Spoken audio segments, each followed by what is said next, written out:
तो हम paper discuss कर रहे थे आईएसएस का, आईएसएस पेपर 2022 पेपर 1, ठीक है। ये हमारा सीरीज चल रही है। पेपर 23 का पेपर 1 मैं फुल्ली सोल्व करके अपने यूट्यूब चैनल पे डाल चुका हूँ। आप बिल्कुल वहां से चीजों को एक बार देख सकते हैं, ठीक है। तो चलिए जी, अगेन क्वेश्चंस मैं पिछले सारे क्वेश्चंस डिस्कस कर चुका हूँ आपके साथ। अब क्वेश्चन नंबर 41 से 45 तक आज हम इस वीडियो में डिस्कस करेंगे। चलिए शुरुआत करते हैं।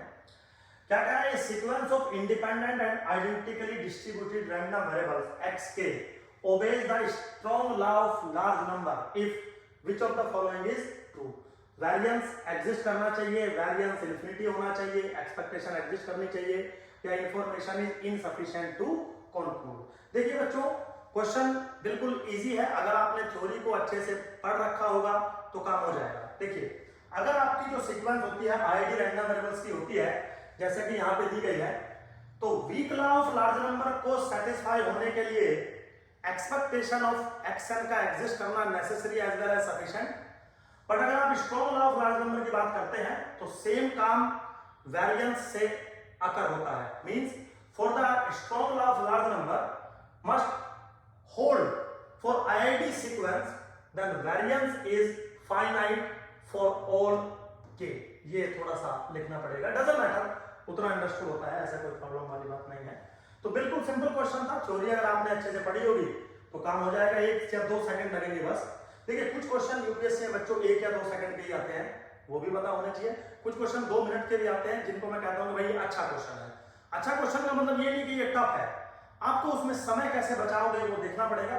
इसका तो ऐसा है कि अगर आपको थ्योरी आपको किसी ने अच्छे से समझा रखी थी, किसी अच्छे टीचर ने अगर आपको पढ़ा रखा है, तो फिर ये कंफर्म हो जाएगा, नहीं तो प्रॉब्लम थोड़ा सा आपको आ सकती है। चलिएगा अगले क्वेश्चन पे आते हैं बेटा।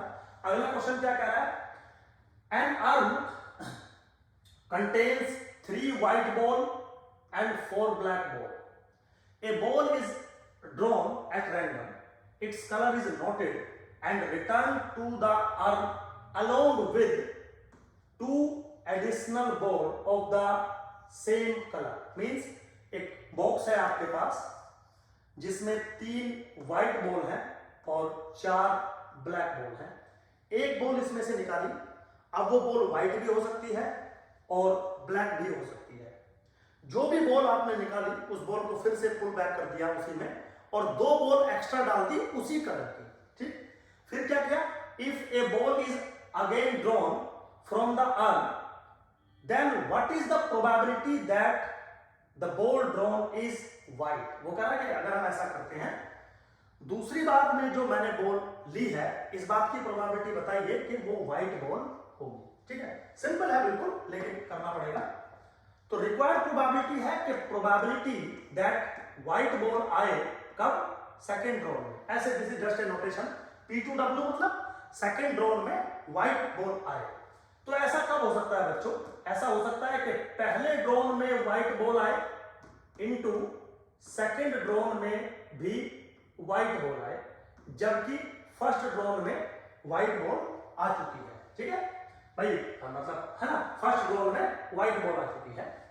या फिर पहले ड्रॉन में ब्लैक बॉल आ जाए एंड दूसरे ड्रॉन में व्हाइट बॉल आए, जबकि ब्लैक बॉल आ चुकी है पहले वाले। इसको मैं W से रिप्रेजेंट कर देता हूं। बिल्कुल very simple. This is actually question of total probability theorem. तो 2 केसेस हैं, या तो पहले में व्हाइट आया होगा अब व्हाइट आ जाए, या तो पहले में ब्लैक आया होगा और अब व्हाइट आ जाए, ठीक। तो चलिए, this is equal to what? तो पहले ड्रॉन में व्हाइट बॉल आने की प्रोबेबिलिटी मेरे हिसाब से 3/7, ठीक। अब जब पहले में व्हाइट आया तो अब आपने 2 बॉल एक्स्ट्रा व्हाइट इसमें डाली होंगी। तो अब जब सेकंड ड्रॉन में आप बॉल निकालोगे तो एक्चुअली में बॉक्स के अंदर 5 व्हाइट बॉल हो गई, 3 तो थी, 2 आपने डाली, और टोटल बॉल हो गई 9। तो अब सेकंड ड्रॉन में व्हाइट आने की प्रोबेबिलिटी, जबकि पहले में व्हाइट आ चुका था, दिस इज 5/9। चलिए प्लस, पहले बॉक्स में पहले ट्रायल में अगर ब्लैक बॉल आती है तो प्रोबेबिलिटी मेरे हिसाब से 4/7, ठीक है ना, 4/7। अब क्या हुआ? क्योंकि पहले वाले में ब्लैक आई है तो आपने 2 ब्लैक एडिशनली डाली है, व्हाइट उतनी ही है। तो दूसरे वाले में अब जो व्हाइट बॉल है 3 ही रहेंगी, तो 3 डिवाइडेड बाय, लेकिन टोटल बॉल कितनी हो गई 9 बॉल। ठीक है, now this is my required probability. तो 15 plus 12 divided by 7 into 9, value एक बार चेक कर लो किसके बराबर बनेगी, 3/7 के बराबर वैल्यू बन जाएगी। सिंपल है मेरे हिसाब से, शायद कितना हो गया 27/7 इंटू 9, 3, तो 3/7। ठीक है, 3/7 देखोगे ऑप्शन है 3/7। बिल्कुल सिंपल क्वेश्चन है बच्चों, कोई रॉकेट साइंस नहीं है। थोड़ा सा कॉन्सेप्ट पता होना चाहिए। अगर आपको ये नहीं होता है कि टोटल प्रोबेबिलिटी थ्योरम क्या होती है, तो थोड़ा सा मुश्किल है। देखिए ना, यूपीएससी का एग्जाम देने जा रहे हो, इतनी बेसिक बातें आपको पता होनी चाहिए। खैर चलिए आगे चलते हैं। अगला क्वेश्चन है, let x be a continuous random variable with density function this one. तो देखने से लग रहा है बच्चों स्टैंडर्ड लैप्लास डिस्ट्रीब्यूशन है या डबल एक्सपोनेंशियल डिस्ट्रीब्यूशन है। आपको प्रोबेबिलिटी बतानी है इस चीज की। थोड़ा सा अगर मैं 1 मिनट लेके आपको इसको समझाऊं, ये जो डिस्ट्रीब्यूशन लिखा गया है ये डबल एक्सपोनेंशियल का पीडीएफ है, जिसकी जो ग्राफिकल रिप्रेजेंटेशन है वो ये होती है। ऐसा मैं क्यों समझा रहा हूं आपको, क्योंकि प्रोबेबिलिटी का जो एरिया पूछा गया है वो -1 और 2 तक पूछा गया है, समझिए। तो -1 से 0 तक अलग तरीके से बिहेवियर है डेंसिटी फंक्शन का, और 0 से लेके 2 तक अलग तरीके से बिहेवियर है। लेकिन -1 से 0 और 0 से 1 तक का जो बिहेवियर है वो सिमेट्रिक है।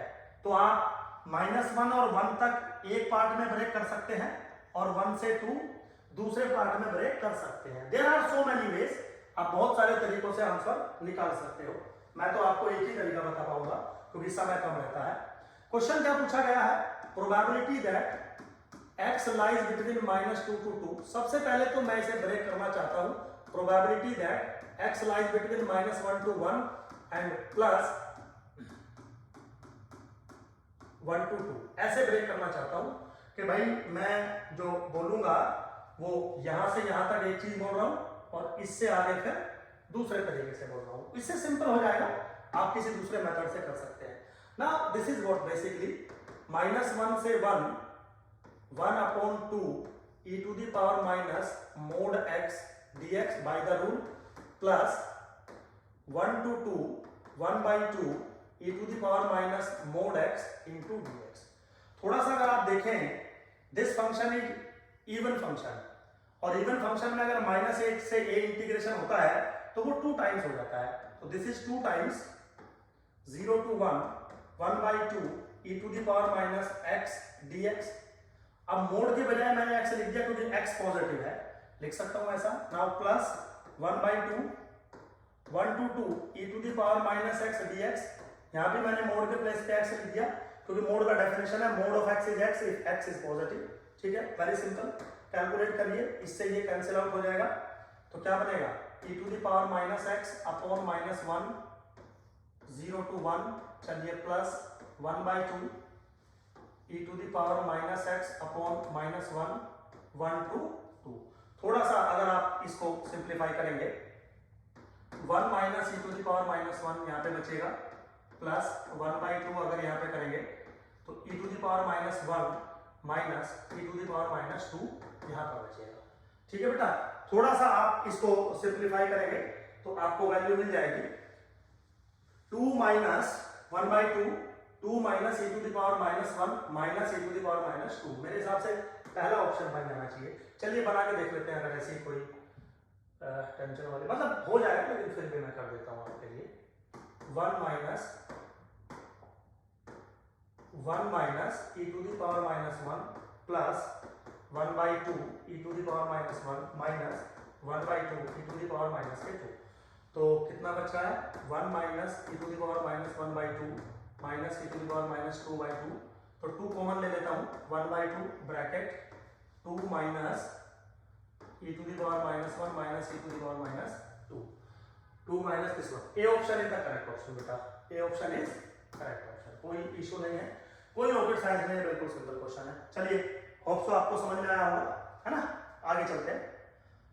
अब है क्वेश्चन नंबर 44, देखते हैं क्या है। क्या कह रहा है, a box contains 2 coins one of which is fair, एक बॉक्स के अंदर दो कॉइन है, one of which is fair, एक फेयर कॉइन है, and the other is to headed, मतलब एक फेयर कॉइन रखा है जिसपे हेड और टेल दोनों है, दोनों की प्रोबेबिलिटी सेम है। दूसरा जो कॉइन है उसके दोनों तरफ हेड लिखा है। तो एक बॉक्स है जिसके अंदर एक कॉइन है, हेड और टेल दोनों लिखा है, जो दूसरा कॉइन है उसके दोनों तरफ हेड लिखा हुआ है। If one coin is chosen at random and tossed twice, यहां से कॉइन मैंने लिया, पिक किया यहां से कॉइन और उसको दो बार टॉस किया कर दिया। इफ टू हेड्स अपीयर, मतलब दोनों बार में हेड हेड आए, पहली बार में भी हेड आया, दूसरी बार में भी हेड आया। मुझे पता नहीं है कौन सा कॉइन चूज मैंने किया था।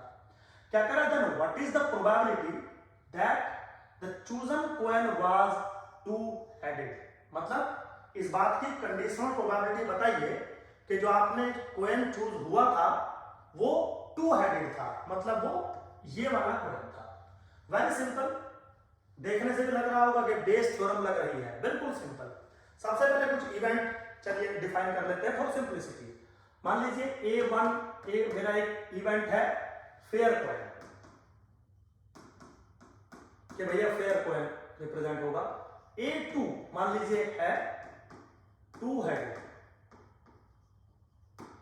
कॉइन, और जो A इवेंट है वो क्या है कि two head appear, two head appear. अब पूछा गया है what is the probability that the chosen coin was two headed, ये पूछा गया है आपसे। So can I say that, पूछा गया है प्रोबेबिलिटी बताइए that the coin was chosen as two headed, यानी कि probability that A given A1 आपसे पूछा गया है, probability that A given A1 नहीं, A given नहीं, two headed, probability that the two headed appear हुआ है, then the probability that the chosen coin was two headed. A2 by A पूछा गया है, A2 by A पूछा गया है, सॉरी थोड़ा मिस्टेक हो गया, चलिए कोई बात नहीं। A2 by A पूछा गया है आपसे, तो कैसे कैलकुलेट करोगे? This is probability of A given A2 into probability of A2 divided by probability of A given A2 into probability of A2 plus probability of A given A1 into probability of A1 पूछा गया। चलिए, probability of A given A2 का क्या मतलब है? Two headed coin आए, given that two headed coin है, तो इसका मतलब प्रोबेबिलिटी 1। भाई आप देखिए ना, अगर वो कॉइन चूज होगा जिसके दोनों तरफ हेड लिखा है, तो इस बात की प्रोबेबिलिटी बताइए कि जब मैं टॉस करूंगा तो दोनों पे हेड ही आएगा, तो भाई फिर तो दोनों पे हेड ही आएगा, probability 1 into probability of A2 is what, fair coin choose होगा कि टू हेडेड कॉइन चूज होगा, 1/2, ठीक। अगेन 1 into 1/2 प्लस ये क्या है कि टू हेड अपीयर होंगे जबकि फेयर कॉइन सेलेक्ट होगा, तो मेरे बच्चों दिस इज 1/2 into 1/2 इनटू, क्योंकि अगर फेयर कॉइन सेलेक्ट हुआ है और दोनों टॉसेस पे आपको हेड चाहिए, तो पहले पे भी हेड आए इनटू दूसरे पे भी हेड आए इनटू इसके सेलेक्ट होने की प्रोबेबिलिटी विच इज 1/2। सिंपल है बिल्कुल, कोई भी ऐसा रॉकेट साइंस इसमें नहीं है। जैसे ही आप इसको सोल्व करोगे मेरे बच्चों, आंसर आ जाएगा 4/5। चेक कर लीजिए, कोई डाउट हो, कंफ्यूजन हो, आप मेरे से पूछ लीजिए। सिंपल है बिल्कुल, कोई ऐसा रॉकेट साइंस नहीं है, ठीक है। चलिए आगे चलते हैं। नेक्स्ट क्वेश्चन है what is the limiting distribution of the sequence of the CDF, this one. Option है नीचे 4। एक्चुअली ये जो क्वेश्चन है वो कन्वर्जेंसी विद द लॉ का क्वेश्चन है, कन्वर्जेंसी विद द डिस्ट्रीब्यूशन का क्वेश्चन है। वो ये कहता है कि अगर कोई सीक्वेंस xn कन्वर्ज करती है x को विद द लॉ या with the distribution, if and only the corresponding sequence of CDF converge करे the CDF of X random variable. But ये जो रैंडम वेरिएबल का जो CDF है, जो फंक्शन है, ये CDF होना चाहिए। तो यहां पे वही बात पूछी गई है कि ये चीज आपको दे रखी है और ये चीज आपसे पूछी हुई है। अगर आप थोड़ा सा देखें मैथमेटिक्स का, अगर आपको थोड़ा सा नॉलेज हो और आप टर्म्स को थोड़ा समझते हो, तो लिमिटिंग डिस्ट्रीब्यूशन का मतलब होता है f ऑफ x अगर लिमिटिंग डिस्ट्रीब्यूशन है तो this can be calculated as limit n tends to infinity f n x, right, mathematically. So this is limit n tends to infinity f n x की अगर value देखें तो कभी ये है वैल्यू, कभी ये है वैल्यू, कभी ये है वैल्यू। तो ये तीन तरीके से यहाँ वैल्यू जो है डिफाइन रहेगी। 0 when x is less than -n, x plus n divided by 2n when x lies between -n to n, and 1 when x is greater than n। जैसे आप इस पे लिमिट लगाओगे बच्चों, मैथमेटिकली ये बन जाएगा 0 कब, जब x is less than -∞, 1/2 कब, जब x lies between -∞ to infinity, and 1 when x is greater than infinity। अब थोड़ा आप देखिए, क्योंकि स्टैटिस्टिक्स में हम रियल वैल्यूड फिनोमेना पे काम करते हैं, तो ये भी पॉसिबल नहीं है, कोई भी रियल नंबर -∞ से छोटा नहीं हो सकता, ये भी पॉसिबल नहीं है, कोई भी नंबर +∞ से बड़ा नहीं हो सकता है। तो सिर्फ हम ये चीज कंसिडर करेंगे, और अगर हम ये चीज कंसिडर करें तो हमारा जो लिमिटिंग डिस्ट्रीब्यूशन आ रहा है बच्चों, वो किसके बराबर आ रहा है? लिमिटिंग डिस्ट्रीब्यूशन जो हमारा आ रहा है बच्चों, दिस इज इक्वल टू 1/2 कब, जब x lies between -∞ to infinity. अब आप गौर से देखिए, this is not a possible CDF, means ये किसी का भी CDF पॉसिबल नहीं है, मींस इसका लिमिटिंग डिस्ट्रीब्यूशन कोई रैंडम वेरिएबल नहीं हो सकता। That's why this is the option, the limiting distribution function does not exist.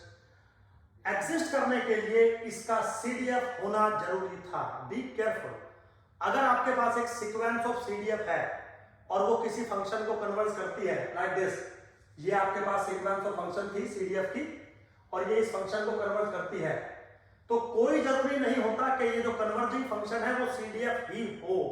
अगर CDF हुआ तो लिमिटिंग डिस्ट्रीब्यूशन मिलेगा जो भी CDF होगा, और अगर CDF नहीं हुआ तो लिमिटिंग डिस्ट्रीब्यूशन नहीं मिलेगा। ठीक है, होप सो बेटा समझ में आया होगा, कोई ऐसा रॉकेट साइंस नहीं है। देखिए, मैं 2-4 मिनट में आपको सारी चीजें नहीं पढ़ा सकता हूँ, मैं सिर्फ क्वेश्चन सॉल्व कर सकता हूँ और आपको समझा सकता हूँ। डीप डिस्कशन हम लोग अपनी क्लासेस में करते हैं, ये सब चीजें हम लोग बहुत अच्छे से पढ़ा के चलते हैं। खैर चलिए, thank you very much, hope so आपको समझ में आया होगा। नेक्स्ट क्वेश्चन नेक्स्ट वीडियो में डिस्कस करेंगे।